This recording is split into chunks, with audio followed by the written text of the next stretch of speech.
Hello, this is the Backseat Filmmaker podcast where we let the real filmmakers do all the driving while we sit in the back and bitch about it.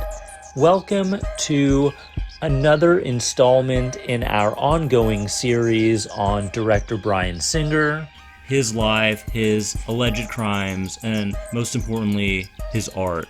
Yes. Once again, I am Ryan Bijan, and I am here with Connor Quade, ultimate Bryan Singer fan over here of his art. And this episode, put on your tinfoil hats, get your cork boards and yarn, and go with us on a deep dive into all things Bryan in the late 90s. We are going full Alex Jones InfoWars on Mr. Singer's personal life, his associates, any organizations he may or may not have been connected to. Yeah. This is going to be a little hard to follow for the uninitiated, but we have a timeline and a chronology out, and a lot of this is going to be summarized, and it's going to be fun. I promise. It won't sound like a lecture for sure. So yes, in 1995, The Usual Suspects comes out and puts this wonder kid, up-and-coming 20-something-year-old filmmaker on the map. The world is his overnight.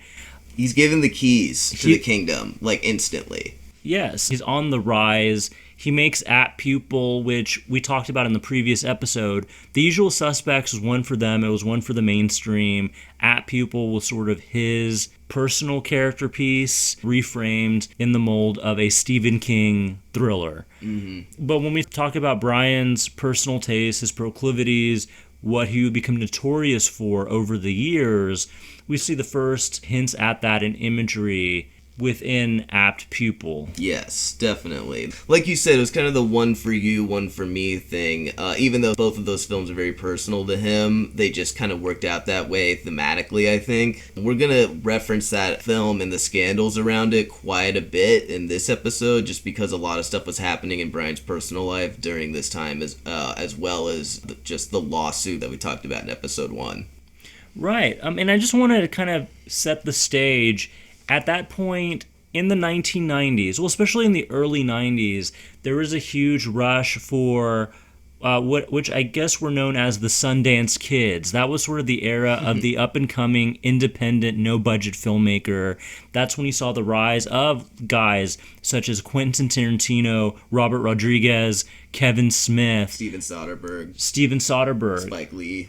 Oh, Spike Lee, of course. Yeah. So this is where the next generation of George Lucas's, Steven Spielberg's, Brian De Palma's, right. This is how they were being recruited, was through the independent film circuit. And this is how Bryan Singer came up through the ranks with his first feature film, it's safe to say, Public Access. Yeah. Which is what got him the festival buzz and what got him into the door with agents, executives, producers. And it's like, all right, Bryan, what do you have next? What do you have for us? Mm-hmm. And if Bryan wasn't a talented storyteller or filmmaker, we wouldn't be here right now. But it could have been a fluke. You know, you make a decent indie film. Okay, let's give this guy a little money. What can you do next? Could just flop it and disappear like a lot of those festival kids. And that's a good point. You know, for every Kevin Smith, there are a dozen Troy Duffys. There's a lot of, or even people that we don't even remember today. And it's like, no disrespect to Troy Duffy. I'm a big fan of The Boondock Saints as a film. Yeah, great film. It's a classic cult film, but that's a case where even though the material was strong and has a great cast and has gone on to be a cult classic, there are guys whose egos blow up overnight, you know, which was the name of the Troy Duffy documentary, the Troy Duffy story. Great documentary. Right, but like the title says, you know, these guys had this overnight success. They start calling the shots, the ego goes to their head, and they develop that reputation for being quote-unquote difficult very early on. And when that movie comes out and turns out to flop, that's it. You know, they're not going to be offered any more big directing gigs. Mm-hmm. Now, Bryan Singer's an interesting case because he is a guy who does have a reputation for being very passionate, very controlling in what he does because he cares about the material, he cares about the art. This is obviously a man whose heart is invested in his work, but sometimes that can translate as being antisocial when it comes to interacting with actors, other producers, executives. You can butt heads. Anyone else on the set, basically. Right, absolutely. So you get to that certain point, and if you can't put your money where your mouth is, say The Unusual Suspects comes out, or The Usual Suspects. Excuse me, sorry. Unusual Suspects is our show. Our podcast, The Unusual Suspect. But say The Usual Suspects comes out and bombs, there might not have been an X-Men franchise as we know it. Yeah, it would have been very different, for sure, if it ever even got made. So you have Bryan Singer, this young indie kid who comes out of that Sundance culture. He has this tremendous success under his belt. Even At Pupil made a little bit of money. Yeah, I mean, it didn't do that well, but it wasn't like some colossal failure, because it didn't have like a big budget, but it was bigger than Usual Suspects, for sure. But it didn't, it wasn't like a horrible failure, but it definitely didn't do as well as they wanted it to. Right. But at the end of the day, he was still, like you said, he was given the keys to the kingdom. If you're a young man in your 20s, you have unlimited access to booze, to fancy cars, mansions, do whatever you want. Men, yeah, if that's what you're into. If that's what Bryan was into. So he does have unlimited access to men, though. For sure. We have those appetites. So it's after the success of those films that this is when he builds his reputation as something of a party animal. This is where The Atlantic, we're going to take from The Atlantic a little bit again, just to give you some context on what Bryan's life was like during this time. So this is in the late 90s while he's making At Pupil. The Atlantic said that Singer, by the late 90s, had a reputation on the gay Hollywood scene, in part for the pool parties he threw at a house he lived in on Butler Avenue in the Mar Vista neighborhood. A friend of Singer's recalls attending one of these parties in his early 20s, and he thought to himself, it felt like a high school party, and he said he was wondering, how did all these boys get here and where are their parents? So this is going to be a common theme in the Bryan saga, is that the parties he's going to throw are going to be giant pool parties in which there's a lot of seemingly looking underage men, twinks at the party, which means they're very skinny and good looking, and they're all always white. This is Bryan's type. So Connor, are these twinks bottoms? I think they're power bottoms, actually. So they're generating the power.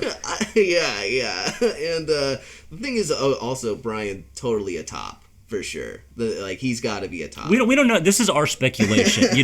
Neither of us were there. We don't know Bryan Singer that well on that level. This is what you're paying your Patreon for, is for our speculation. I know all 500,000 of our listeners are really wondering what we think about this stuff. But So Connor, when you watch an interview with Bryan Singer, does he come off as a homosexual to you? Honestly, he doesn't to me. But I watched the Superman Returns production diaries when I was 14. I didn't even know he was gay, so I watched them and I was like, he seemed like a normal guy to me. But I guess looking back on it now, you can see the signs if you're attuned to understanding him, I guess. Well, Connor, let's reel in our phrasing. Now, when you say normal, you're implying homosexuality is abnormal. These views are not reflective of the podcast. Yeah, I mean, we're just... Yeah, I mean, if you want to... I'm going to say some really problematic shit on this show, so if that offends you, turn this off. But it's a problematic story. There's no way you can get into this without ruffling some feathers. Exactly. We're just trying to get to the truth here. So The Atlantic goes on to go to a first of many anonymous sources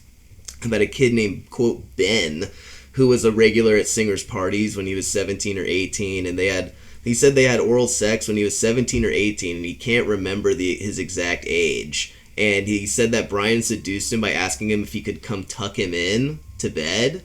Wait, so Bryan, he enjoys being tucked in, or he likes tucking in his lovers? He likes to be tucked in. He likes to be tucked in. Yeah. Well, who doesn't? I mean, it's the sense of comfort. I mean, it's just interesting. There's a scene in At Pupil where Ian McKellen, I think it's Ian McKellen, where he's in the hospital, and he's like, can you stay till I fall asleep or something and tuck me in? And Brad Renfro is like, no. It's actually kind of interesting. And this is what Ben said. He said that he would stick his hands down your pants without your consent. He was predatory, and that he would ply people with alcohol and drugs and then have sex with them. It wasn't a hold you down and rape you situation.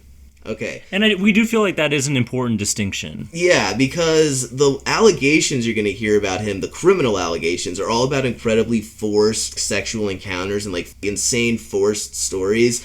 but we're gonna go through the fucking articles and the people where he said Bryan was not like that. Like, if you could say he was a rapist, that he would use drugs and alcohol to maybe lower people's inhibitions, but he was not like a forceful. Nobody except the people who have come forward with criminal allegations, which have all been dismissed, by the way, has said that he's like a insane, forceful rapist. Well, and look, again, we have to clarify, Bryan Singer was still a man in a position of power using that. So we're not saying any unconsensual acts of sex. We're not saying one is worse or better than the other. These are just the facts. He was not a forceful, aggressive rapist. Yeah, we're just going from what people are saying. And if you have he was a man in power, but if you have a problem with that, you got to take down all of Hollywood. Bryan's just one person, so. And that's a whole nother podcast. That's a whole nother story there. So this is from The Atlantic. It said this guy Ben, he said that he thought at the time that the parties and sex were fun, but then he realized he was being used. And he said, I just felt like an idiot. To me, that just sounds like growing up and realizing that the people you party with don't give a fuck about you and they'll just throw you to the side when they're done using you. Like, that's just called growing up. I can't believe this is considered an allegation. Like, seriously. The Atlantic, they're reaching, in my opinion. Right, yeah. For a funnier article, this is from the New York Daily News. It says a 2005 episode of Showtime's Queer as Folk was actually based on Bryan Singer's pool parties. Quote, an entire episode, number 501, about gay sex pool parties were based on Bryan. He was that notorious. It's about him picking up young boys and promising them fame in L.A. The source says it was a running joke that all the guests knew Bryan's type. Once again, the young twinks, preferably fresh off the bus, new to L.A. Quote, Bryan created a world personalized to his eye candy. His behavior and penchant for younger men is normal for really successful people in Hollywood. And then he said that Singer always knew everyone's names, which I find interesting. That sounds like the Bryan you know, right? Okay, yes, let's backtrack a little bit. So I do have some firsthand experience with Bryan Singer. And when I say firsthand, there were no hands involved. Back in 2017, I actually worked as an extra and a stand-in on the production of the pilot for The Gifted, which was a television series set in the X-Men universe for Fox Television. In Bryan's X-Men universe. In Bryan's X-Men universe, but Bryan Singer actually directed the pilot in Dallas, Texas. So I worked several days on the production. I was introduced to Bryan because, I am a fan. I've always admired this man as a filmmaker. I was aware of the stories, but I'm a big boy. I can take care of myself. You're not his type, dude. Sorry. Like you said, we aged out a little bit. Yeah, we aged out, man. But through a mutual acquaintance, I was introduced to Bryan.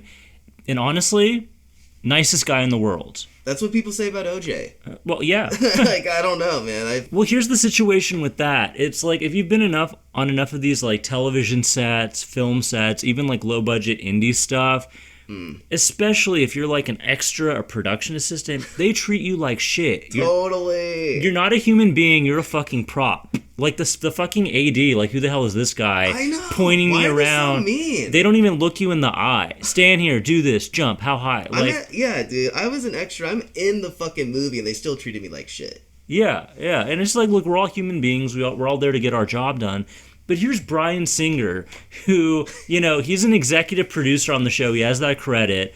He's the man there, the man of the hour, calling the shots, the highest guy on the call sheet. This man, this gentleman, he would talk to everyone. It didn't matter if you were an extra, if you were a PA, if you were a fellow producer, if you were working in craft services. He talked to everybody like they were his best friend. He knew their names.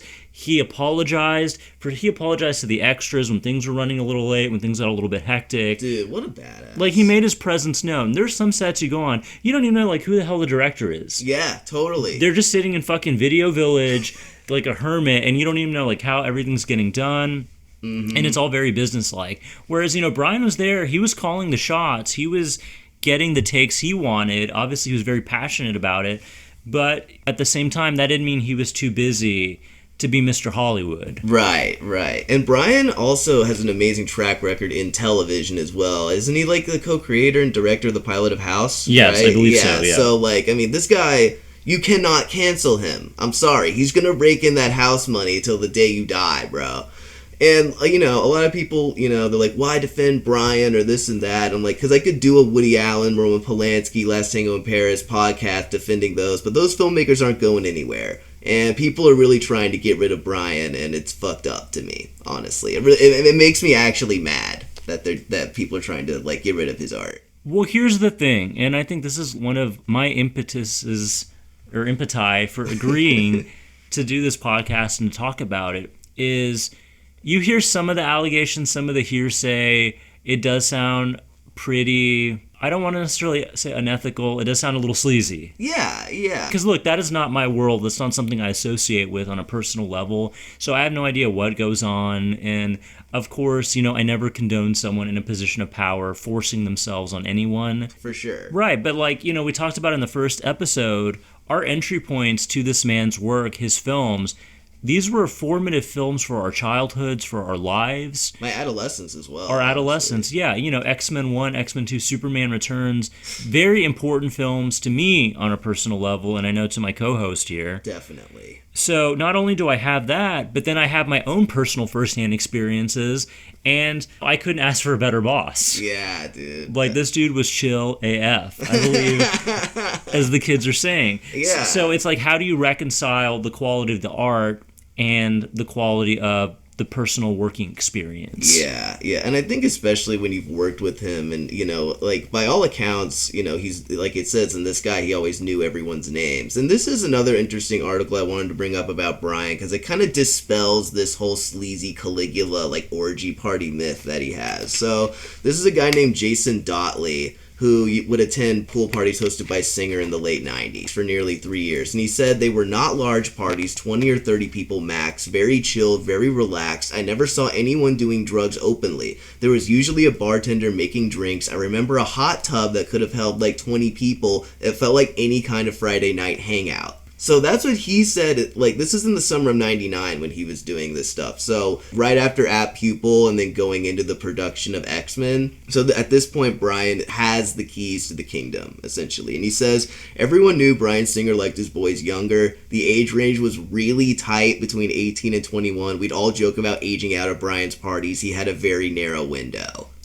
Well, that's something that we should address probably now. I know later on it became more substantiated, but do you have that quote? Someone did go on the record, one of Bryan's, I don't know if I'd say associates or acquaintances, did make a note that anytime he saw Bryan out in public trying to pick someone up, he would always check the ID. Mm-hmm. Yeah. There's a interesting story. We'll come to that story because it's I have it in a kind of order. Also, Dotley, goes into detail about the Singer parties not actually being at Bryan's house, and that it was never clear exactly who owned the mansions or why they were being loaned out or who was loaning them out. But this guy, Dotley, says that this is also just very normal in Hollywood. He's like, I went to a party hosted by Drew Barrymore. It wasn't at her house. You don't want people knowing where you live or coming in your fucking house in Hollywood. So I think that it seems weird. It's like, oh, it's sleazy. He's hosting parties. No one knows who owns the houses or what. This is normal. This is normal for Hollywood. So if you're trying to cancel Bryan and hate on Bryan, you got to cancel everything in Hollywood. And this isn't even getting into the fucking Gary Goddard connection and his connection to all your favorite artists in the world, okay? But he said this is in the late 90s, right? So before texting or interviews, he said that word would just kind of get out that Singer was hosting a party, and he would tell one of his close friends that he could bring friends. And then that guy would pick up young men to bring to the party. That's how it works. It's a very Epstein-like situation. In the documentary I saw, is Epstein, once he had one high school girl he was hanging out with, hey, do you know anybody? Can you invite your friend over? So that's word of mouth type situation. Yeah, it's just a different time, I think. It's kind of interesting. He said most of the people who attended were young men, 18 to 21, actors, models, singers, and wannabes of the entertainment industry. This is what Dotley said, and I think this is really important because we're going to get into how work and personal life intersect. This is what Dotley said. I never saw anybody who was openly working on one of his projects. It was about creating an environment with the eye candy that he appreciated. He said that Singer didn't fit the mold of other lecherous Hollywood types. Quote, Bryan was always really sweet and kind. Okay. And Bryan Singer, a cute dude. Yeah, dude, attractive, especially before all the Botox. Yeah. For sure. Very, very ageless man. Is he 35 Or is he 17? We don't know. I don't know. Or is he 105? Is he Keanu Reeves? He's like Tom Cruise or Jim Carrey, you know? Again, Tom Cruise, another man who has been accused of having soulless eyes. Yeah, that's true. And Dotley also said that Bryan never came on to me and I never saw him act that way with anybody else. I mean, this is just a guy who's interviewed, you know what I mean? Like, he came out and he's like, I never saw any of these rumors or whatever. And he said that Bryan loves the fresh off the bus, new to the city, definitely young, 18, 19, 20, and good looking. So that's gonna be the key. This is the most interesting part of the article. Mm-hmm. This is when it's gonna get a little lascivious or whatever. But Dotley said that at around 2 to 2:30 in the morning, there would be a dozen guys in the hot tub, and those who wanted to stay and partake could. And he said 2 guys would start to make out, then there'd be this domino effect. I don't know what happened exactly, since that was my cue to exit, but I could probably guess. So, all consensual, sounds like to me. A lot of good times were being had. I mean, he had a giant hot tub. What else do you do with a giant hot tub? I don't even know. You make a music video? Yeah. Dude, check out Mystery of the Bat Dance, youtube.com/BigJohn Creations, DJ Suspense. Yeah. Represent. Dude, that song is fucking great, for sure. Mystery of the Bat Dance. Check it out. Now, it should be noted, again, I was never around for anything like that, but on the set of The Gifted, Bryan was a very charming man, an open storyteller. He would talk about film, art, Stephen Sondheim musicals with whoever was around to listen. He's a raconteur. This man he lives to entertain. He loves being on set, dude. He loves being on set because he has an audience. He's holding court. Yes. We're all there to like make sure his vision gets done. Right. But I think what I'm trying to say is, what I observed is he's there telling stories and he's the big boss man, but he would still have his twinks hanging out, his young, good-looking, younger-looking dudes. And you can tell, these are guys at glance, okay, again, like Bryan himself, is this dude 15 or is he 32? Mm-hmm. We really don't know. But I mean, obviously these are adults, they're of legal age, but that's just what the man is into. That's his appetite. And once again, this is normal for Hollywood. I can't stress how normal all this is in that world. It sounds crazy to us, but once again, normal. Right? And it's look, if you're mature enough to vote, to buy cigarettes, and you're an adult, if you're over a legal age, in which in many states, including it varies by state, including the state of New York and the state of Texas, which is where we are based, the age of consent is 17 years old. Bryan Singer, he's a man with appetites. He has his very unique taste and sensibility, but, is he a terrible person in and of just because of that? Yeah, I think we're going to talk about Bryan's homophobia kind of defense as well, about how this lifestyle is only appalling to those who hate gay people or whatever. Yeah. So we'll go into that too. But I think Bryan, But real quick, let me just emphasize once again, I saw no illegal or inappropriate behavior from Bryan or any of his acolytes while I was on set. And it was I worked there a couple of days. I interacted with him for a few days, so I did not see anything which I would say is inappropriate. Yeah, and that's very important as well. Or unprofessional. Nothing unprofessional. So if you want to deny my co-host's own personal experience, go ahead and lose your SJW card, okay? I want to move on now to the real meat of the episode. I'm going to try to go through this as fast as I can, I promise. Bijan is I know he's not really interested in this stuff, but it's interesting to me. But I mean, that's why we're here. We're here for the greasy tunnels and the meat.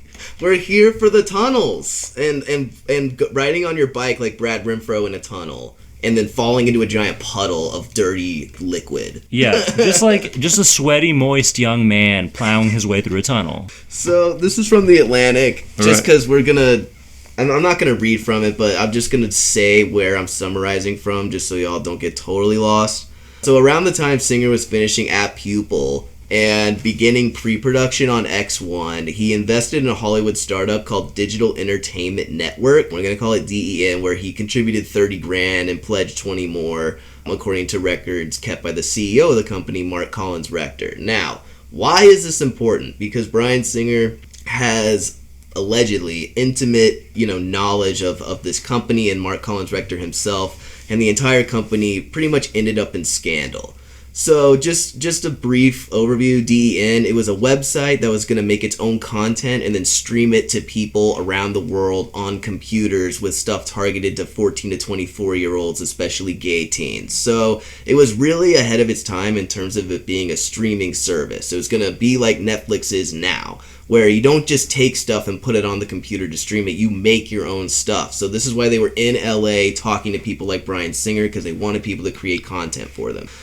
The company was founded by Mark Collins Rector, who arrived in Hollywood in the mid-90s with Chad Shackley, his much younger business partner, who had been 16 when he had started dating Collins Rector, when Collins Rector was 32. So this is where we're going to see the lifestyle start to converge. Collins Rector, this guy also has a predilection for younger looking men, but in this case, actually younger men, it looks like. Well, let's backtrack a little bit. So they invested in DEN. Was anything actually produced under this label? Honestly, there was one thing produced by it, and it was a horrible, and we're going to get into that as well. I'm almost there. Sure. But yeah, Bryan Singer never actually made anything for this company. They hired him. They hired all these people, including fucking Carrie Fisher, who was supposed to write something for them, and nothing was ever made. And this is what's amazing about the company, is that Collins Rector had found and sold several tech companies, so he had all this money, and DEN making no content at all. Just the idea and a website with an under construction homepage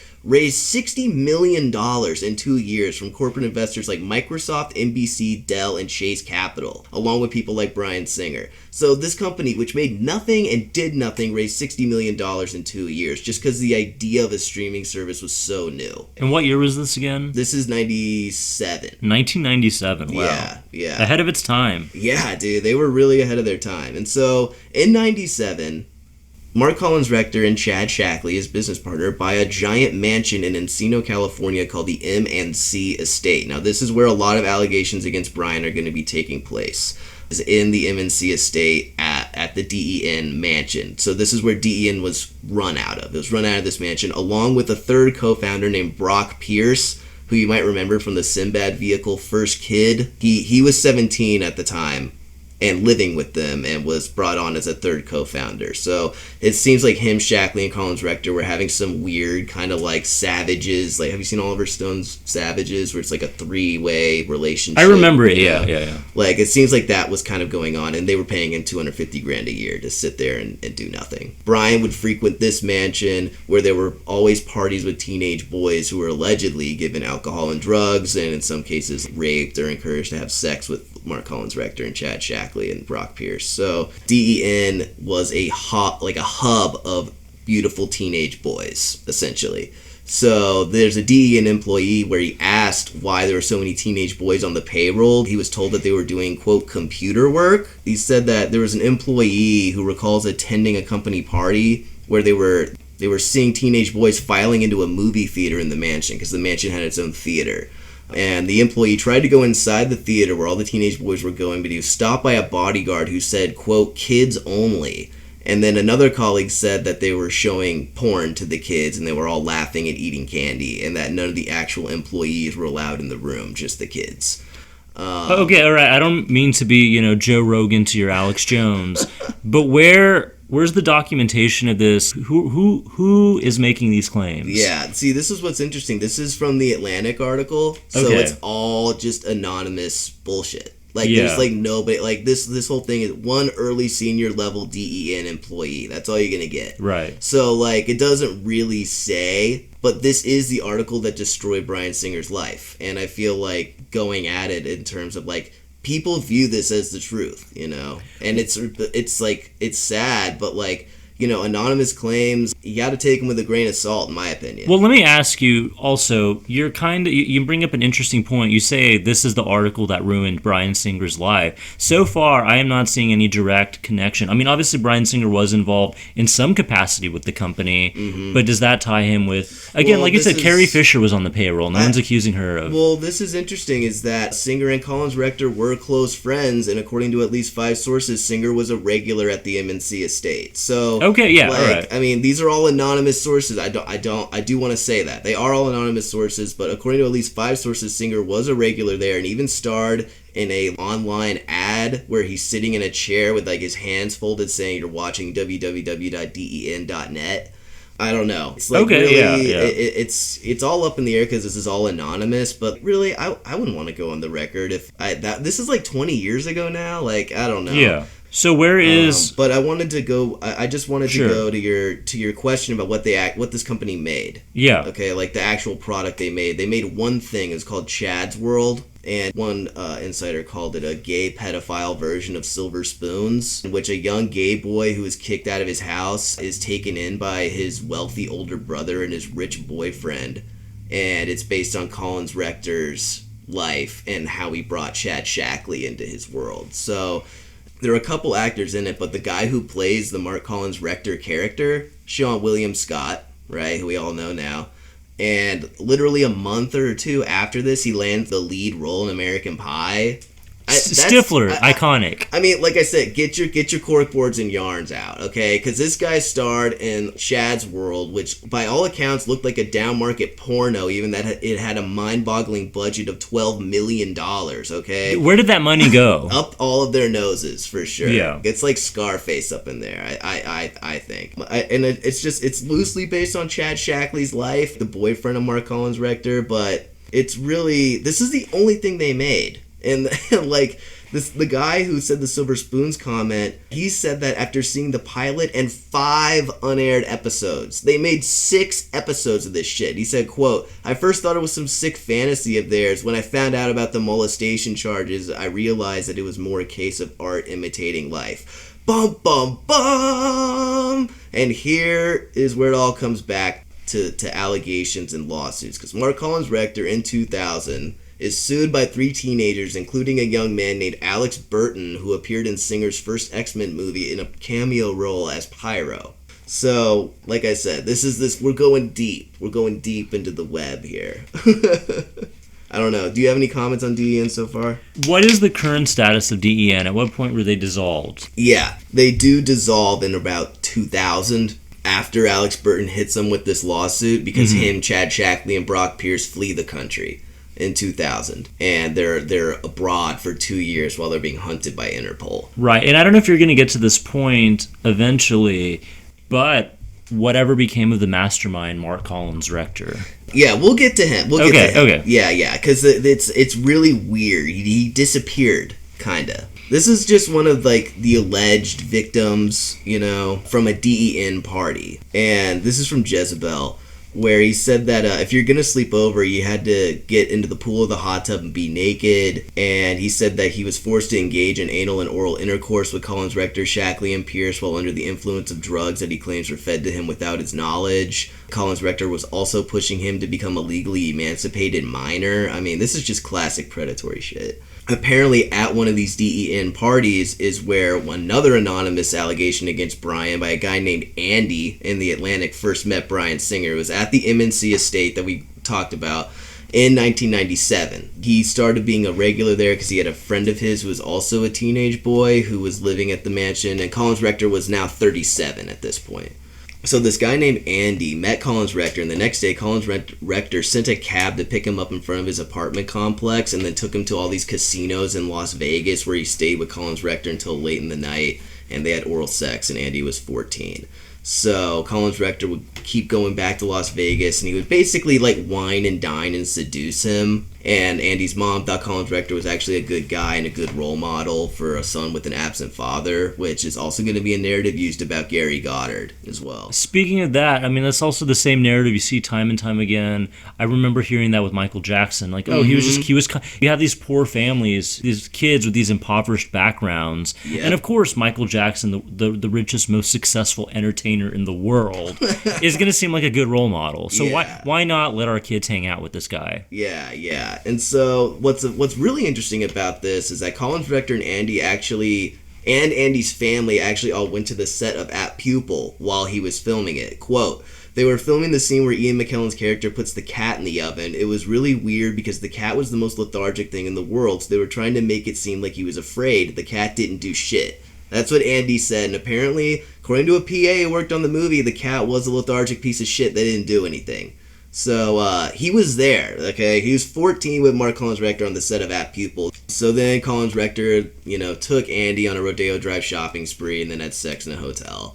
So in 2000, a federal grand jury indicted Mark Collins Rector on charges related to transporting a minor across state lines for the purposes of sex. Collins Rector fled the country and was a fugitive for almost 2 years before being arrested in Spain, where authorities discovered a cache of weapons and 8,000 images of child pornography in the villa where he was living. He was held in the Spanish jail from 2002 to 2003, and then he was extradited to the U.S., where he pled guilty to 9 counts of charges of transporting a minor across state lines for the purpose of sex, and was sentenced to time served in Spain, walked out of the court a free man. Then he was put on the registered sex offender list. Then he changed his name in 2006, left the country, and has never been heard from again. Wow. So this is just one of Bryan's friends. So this is from the LA Times. This is an article from 2000 about DEN and the spectacular failure of DEN and how it fizzled out and everybody lost all their money. And it's actually really, really funny because it's about a company that made nothing except the terrible down-market porno called Chad's World and conned people out of tens of billions of dollars. So it's really funny. So according to the LA Times, DEN would hire Hollywood people to create original programming for them, including and then advertisers like Ford and Pepsi just plastered their logos on the website. Before anything was made, they were just raking in cash. And then Mark Collins Rector was forced to leave the company after a lawsuit accused him of molesting a teenage boy. A planned stock offering that would have netted him and his executives hundreds of millions of dollars was abandoned. So what happened is that the IPO was coming. That's an initial public offering for when the company goes public at $75 million, and it had to be abandoned because Collins Rector got too many molestation charges. So that's kind of how DEN ended, basically. Wow. They said that, there were also offerings on DEN that were going to be set in a fraternity house and a drama for Christian teenagers, which just seems like more excuses to get teenage boys around, Yeah. So, it's kind of interesting because Mark Collins Rector had founded a company called Concentric Research and then sold it, and that's how he got the money to make DEN. And what Concentric was, it created something called bulletin boards, which were pre-internet, pre-web chat rooms, message boards, where you could talk to anybody else who had your Concentric provider on the internet. And this is how he met Chad Shackley online. He created Concentric Research, and that connected him with teenage boys. And this is how Mark Collins Rector met pretty much all the teenage boys who would later sue him for sex trafficking. And Chad Shackley, this is the boy he met there. He dropped out of high school in Michigan and went to go live with him. I don't know if grooming's the right word, but it's something. And then, they bought the Encino Mansion, they drove Ferraris, wore Armani suits. These guys were fucking living the life. And then they made Chad's World. Collins Rector, these are some other people who had invested in the company, was a television actor Fred Savage and former U.S. Representative Michael Huffington. Very interesting people who are investing in this. Well, look, just because you're investing, you're a capital venture. If someone throws an interesting idea your way, you don't know all the ins and outs, but on paper it might have sounded like a good idea. That doesn't mean that they're associated or knowledgeable about any misgivings or any wrongful activity going on. Yeah. And also, this is normal, again, in LA, in the world of all this fast money. You're always investing it in shit. You know what I mean? Yeah. This is also, just a kind of, once again, a normal part of living in that life. But DEN also, like I said, Chase Capital invested in them, and the LA Museum of Contemporary Art invested in them. People like the idea of the streaming service. It's a good idea, but the technology was just not there to stream shows, to stream videos on computers. It didn't look good enough. So they were making this stuff, but also kind of knew that the technology was not ready to make anything real. So they were kind of just spinning their wheels, and Collins Rector and everyone just getting laid and making money. So let's get back to Gary Goddard a little bit. Now, you said he was kind of mixed in, and he sort of became, I don't want to say necessarily a mentor, but a good friend to Bryan around the time of the X-Men films. Mm-hmm. So what's his deal? Has he been accused of anything? He has a ton of accusations, right, and a lot of horrible stuff has been said about him, which he has denied totally. I have an entire episode about him that we'll get to, because there's so much information about him, not just him, but his connection with Bryan and with all of your favorite theme park rides, that I just want to do it justice. So I have the last half of one of the future episodes kind of all about him. and his allegations, because they're harrowing, and there's a lot of them. So Okay. but he's like another associate of Bryan who's been accused of like raping teenage boys, like another one. I'm just gonna finish this shit up because we're almost done with DEN, guys. I promise. So, at this point, Collins Rector, like I said, he had founded Concentric Research, was meeting teenage boys online and bringing them into his companies. He says that at one point he chatted up a 13-year-old boy from New Jersey under the screen name Cyber Poet and flew him to Michigan and California for, quote, meetings, which were just like sexual rendezvous. So, and then they sold it and pocketed all the money, moved to the MNC estate in Encino. The mansion included a swimming pool, aquariums, and a movie screening room. So this is the second time we've heard about the movie theater. Basically, there was tons of elaborate parties. People were getting paid out the ass for doing nothing. Like, people were getting paid like $250,000 to be a, quote, vice president. I mean, this shit is insane. Like, this is like Wolf of Wall Street level debauchery. They also hired Randall Kleiser to direct for them, who had directed films such as Grease and The Blue Lagoon. Okay. The Blue Lagoon connection to DEN. I mean, what else is that film except DEN? I mean, that's just up their alley. Carrie Fisher, like I said, was hired. Young hip kids were Collins Rector's thing. Mm-hmm. And he said that Collins Rector would always pressure people to hire the hot male teenager over the qualified computer specialist. And that one kid said that, he was forced to go on a trip to Hawaii with them, and they made a pass at him, but he rejected them, so they flew him home. Like, I don't know. The $75 million offering was gone, though, after that 13-year-old from New Jersey that I just talked about sued Collins Rector. So that kind of ruined his life. And in the suit, Collins Rector, put him up in hotels and would, lay in bed with him all night and ask him like if he trusts him, like, do you trust me? Like, just kind of creepy shit like that. But Collins Rector said that it was all fake. It was just classic IPO blackmail, which is essentially someone suing a CEO before the IPO is done. So Collins Rector settled. Okay. I think it might be true.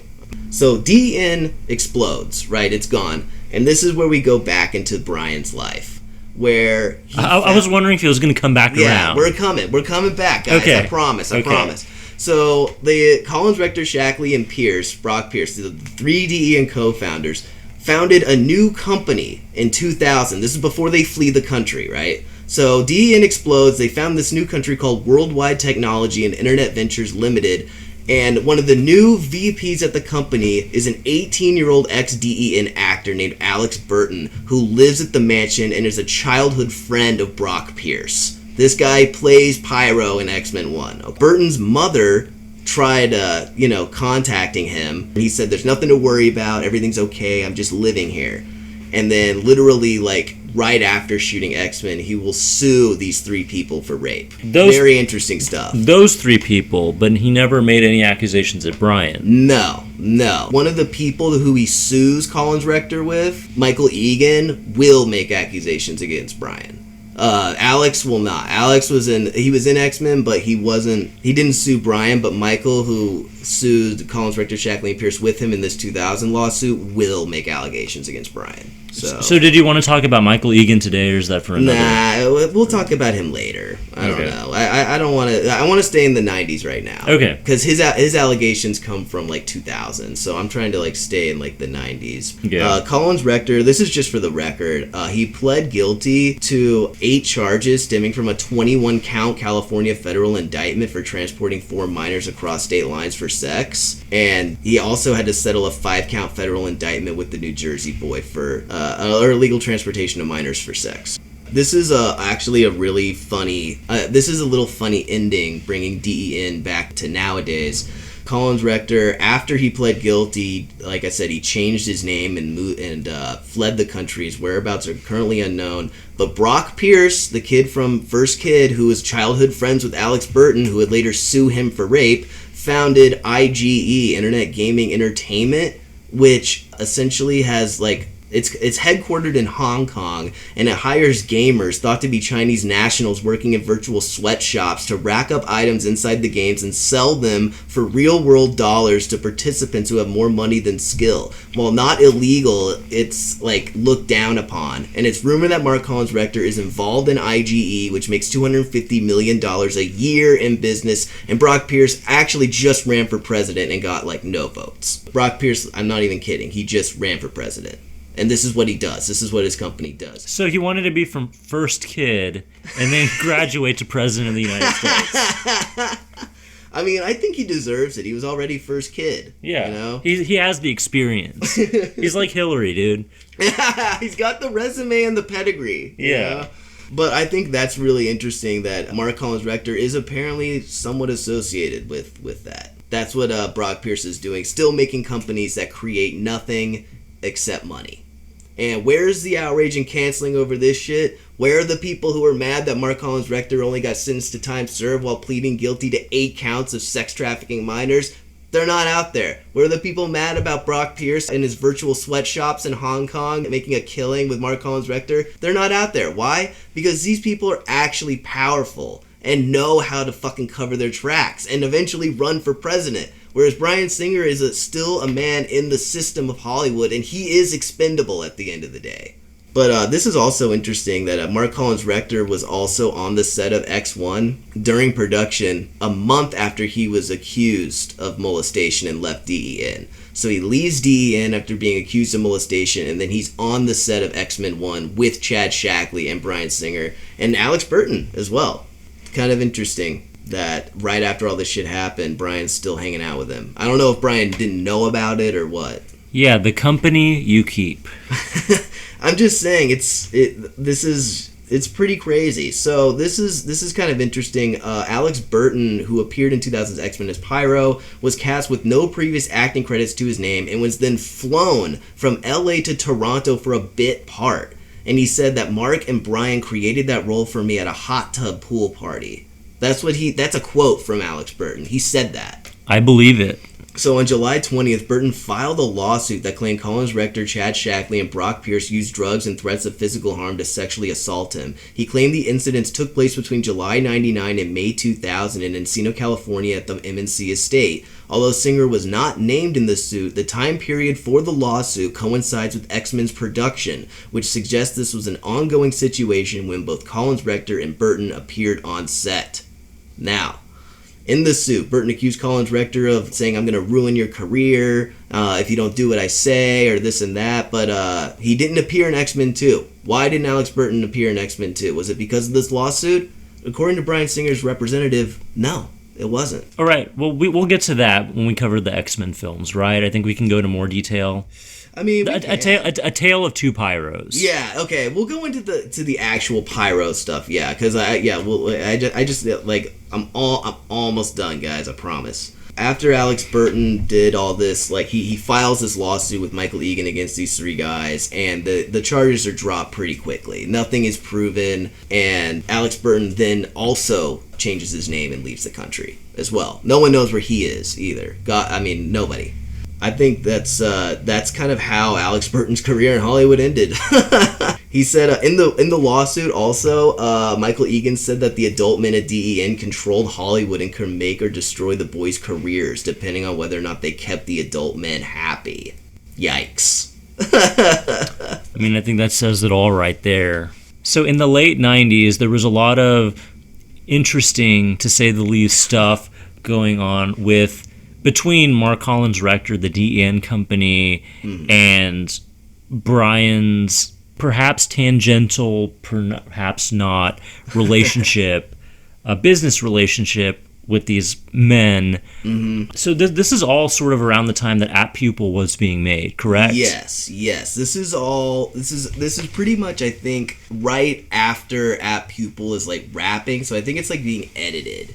Or like in post, because like this is all from like mid 97 to 99, so that'd probably be like during the making of At Pupil. And that's kind of where I want to bring this back around to, is that in the Atlantic there's another anonymous allegation by a guy named Andy who said that he was one of Collins Rector's boys who met him on a chat room, or a bulletin board, and had sex with Bryan when he was 15. So kids, remember, before the age of social media, we had message boards. Right, we had bulletin right, boards. yeah. This is how it was. This is how it worked back then. Yeah, in the Stone Age, pre-smartphones.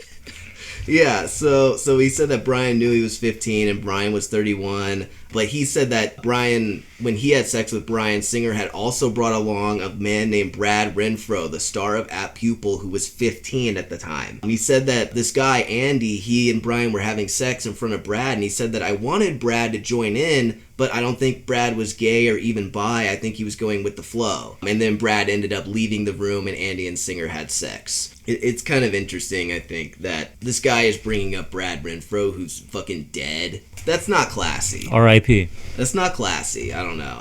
This is an anonymous allegation, and you're just going to name drop Brad Renfro, who's dead and can't defend himself? I don't know.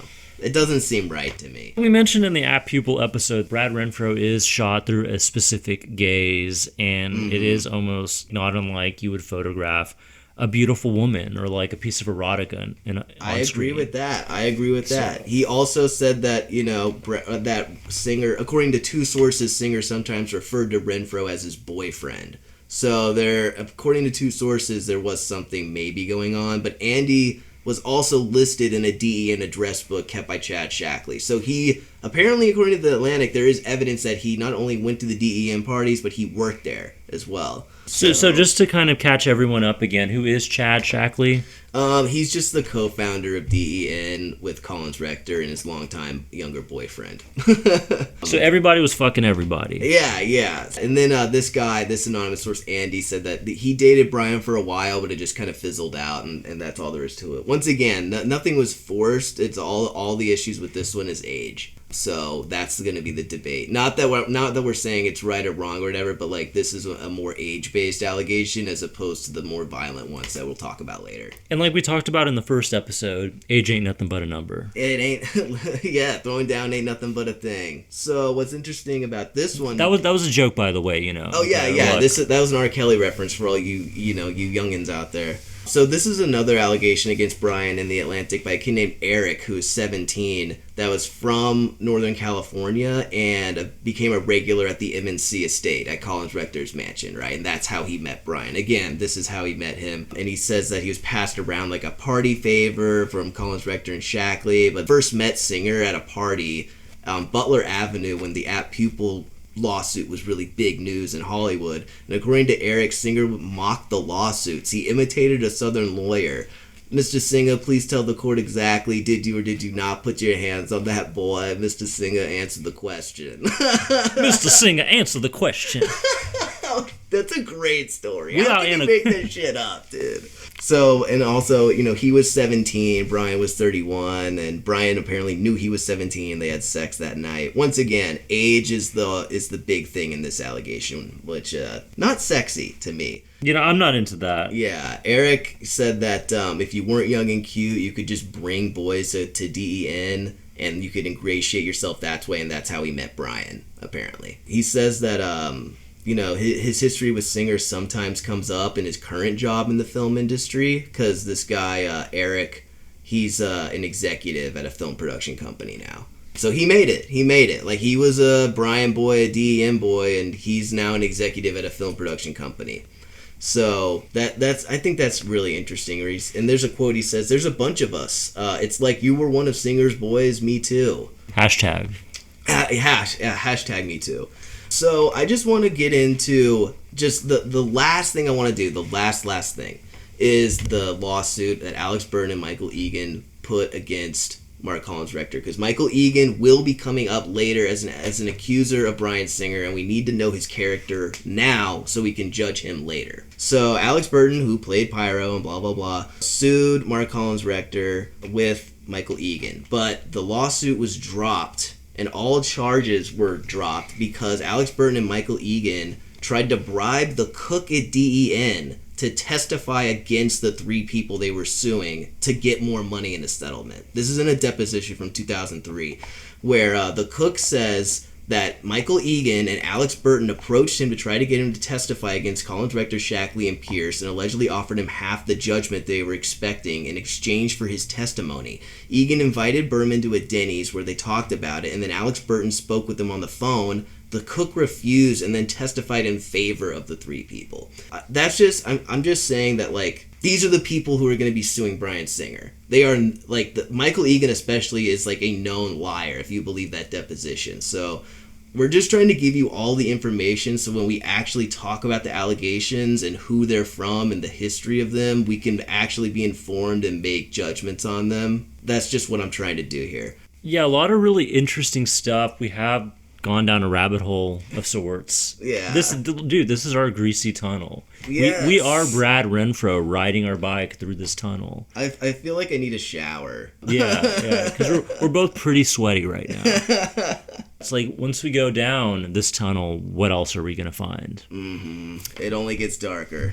Again, like we mentioned earlier, this is an age-old thing. This has been going on since the dawn of film, since film became a viable industry. There's always going to be powerful people preying on the weak. Yeah, a lot of really shady, kind of lascivious stuff going on. But at the end of the day, as a film lover, as a film fan, I'm a little bit more interested in the making of the films themselves and the artistic approach. So just as DEN is crumbling, Bryan Singer's hard at work on pre-production on the film that would make him really a force to be reckoned with in the industry. Mm-hmm. Is Professor Charles Xavier, Professor X, is he a Bryan Singer surrogate? Is he a Bryan figure who adopts these young men into this life and teaches them how to hone their powers and their talent and put them to use for the good of the world? Mm-hmm. Is that how Bryan sees himself? Yeah, and connecting that with, certain mansions. I don't know. Certain mansions, yeah. They're large buildings. I don't know. Obviously, you have this huge mansion, which is doubling as a compound, an underground compound, for other activities. What does that mean? Dude, this is what we're getting into, I promise. All right, so once again, I'm Ryan Bijan. Thank you for joining us. I'm Connor Quade. Appreciate the listens, guys. We'll see you next time.